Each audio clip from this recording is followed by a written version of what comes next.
In this episode, we'll talk about the blues. We'll work with key of G, and we'll talk about some common progressions. We're going to keep it really nice and simple here and talk a little bit about some things that we may want to be aware of and maybe some approaches to improvisation as well. So in key of G, we're going to play a G13 here. Okay, so that will serve as the one chord, and the chords that will outline some important parts of the progression are the one chord, the four chord, and the five chord. Now we'll also set up that five chord with a 2, so we'll have a 2, 5, moving back to G. So let's go over the very basic progression. And one thing to keep in mind is that oftentimes you may have let's say a jazz blues where the changes to the melody part or the head are maybe a little bit different than the changes that are soloed over.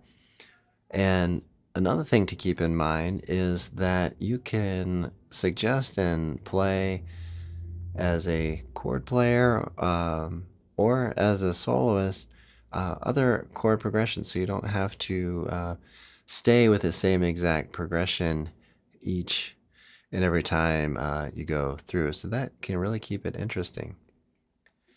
But let's talk about it here with at its most basic, let's say. So we have G7.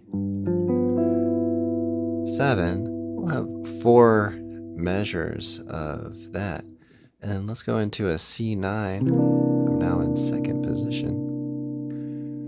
And that'll be 2 measures. Okay, and then we have, let's say, G13 again. Now we'll go, that's 2 measures, and now we'll go to A minor and D7. So each one of those gets a measure each. And then we can have the one chord again here, G7. And then let's stick a 5 chord at the very end to bring it around. And in this case, I'm using a D7 sharp 9. Okay, so we're playing basic blues. Let's name some scale choices that might make sense. Now, when you play, you can play, of course, the G minor pentatonic over really the whole form. So that can be a very effective collection of notes to use. And then, of course, we can have a tone in the middle here between the 4th and the 5th of a G minor pentatonic. Now, I just released a short on the intro for a tune called Clockwise by George Benson, which is a blues in G. So in that particular collection of notes, we actually have that kind of sound going on. Right, so we have that sort of thing. So we actually have this collection of tones. And then if we put an F in there, that would be basically the pentatonic with an added flat 5 in there, or the blues scale.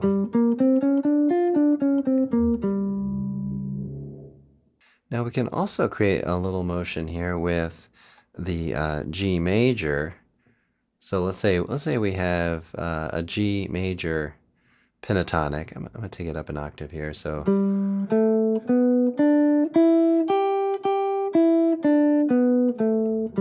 okay, so we have a G major pentatonic, And that will also be compatible with the sound, especially the G7.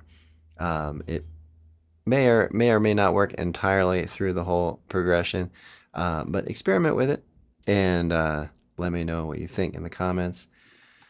But in general, this is going to fit pretty well on the G7, and we can hear in the tune Clockwork where he plays this line.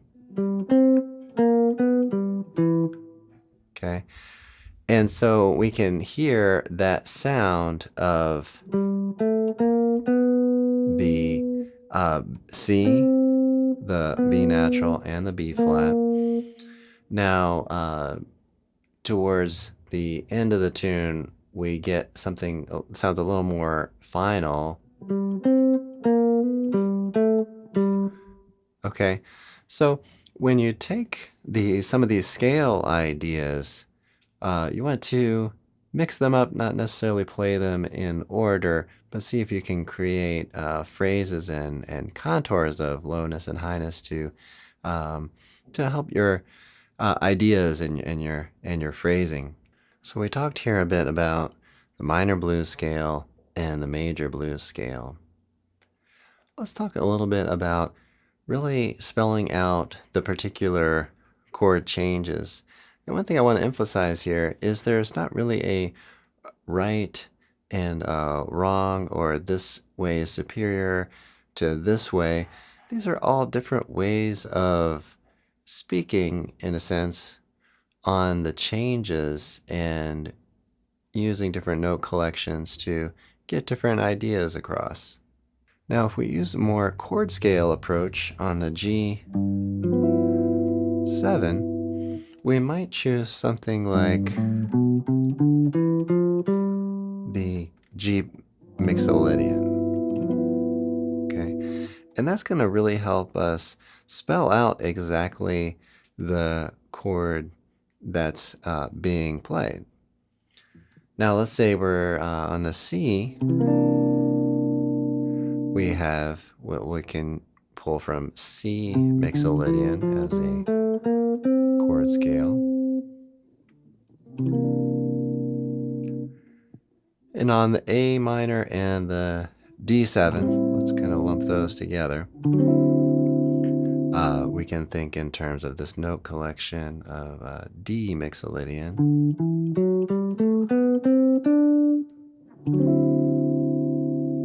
Okay. And then A Dorian is actually the same note collection there. So we can simply think in terms of the one collection of tones and have our ear aware of how those 7 tones relate to A minor 7 and D7 as the progression moves.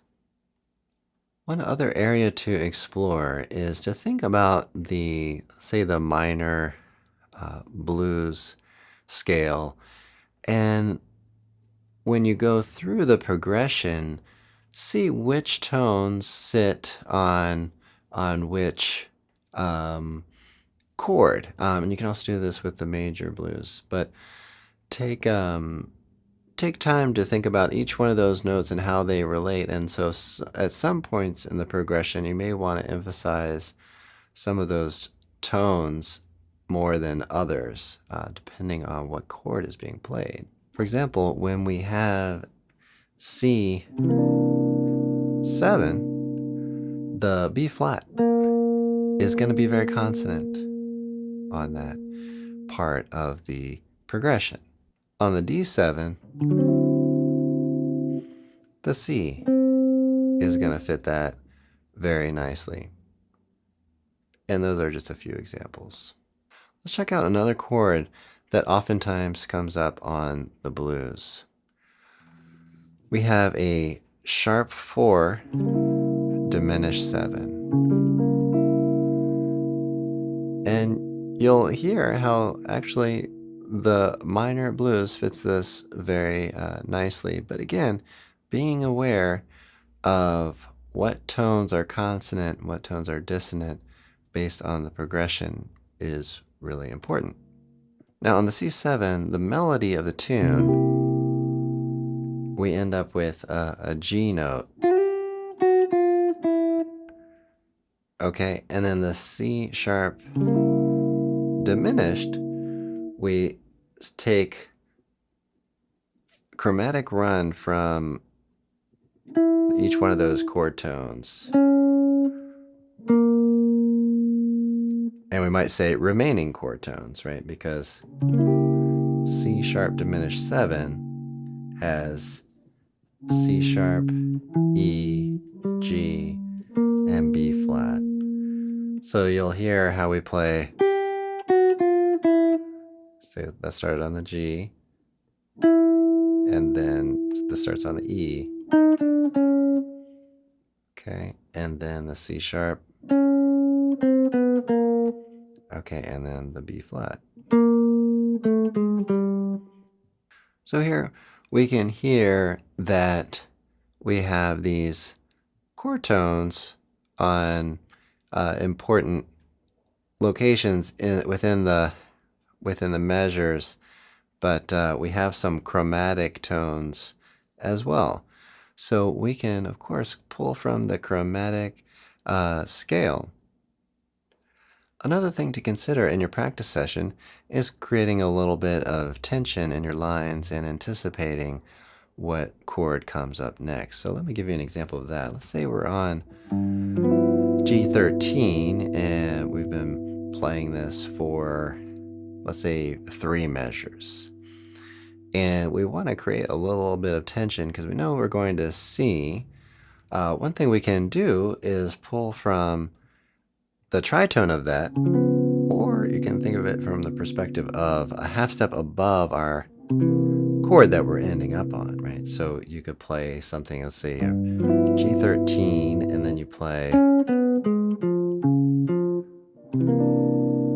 So what I did there was I outlined D flat 7. Okay, so playing a half step above or even below a chord that is approaching is a really nice technique to get a slight outside sound and a slight more tension to get to the next part of where you're headed. And you can do this with any of the chords that we've talked about, in particular the G7, the C7, and the D7. Thanks for listening to this podcast. I do hope you enjoyed it. Please send me an email or put a comment in the link. Visit the website, fretprince.com. We have some really exciting things going on there, or coming up anyway. We are developing a member community, so please check that out. Click the join button to learn more about that. It hasn't launched as of this date yet, but join the email newsletter and maybe I can get you started as an early adopter and test out our system and content. And be sure to visit the YouTube channel where I release most of my content, including a video version of this podcast available to the members of Lessons and Talks. Thanks and have a great practice session.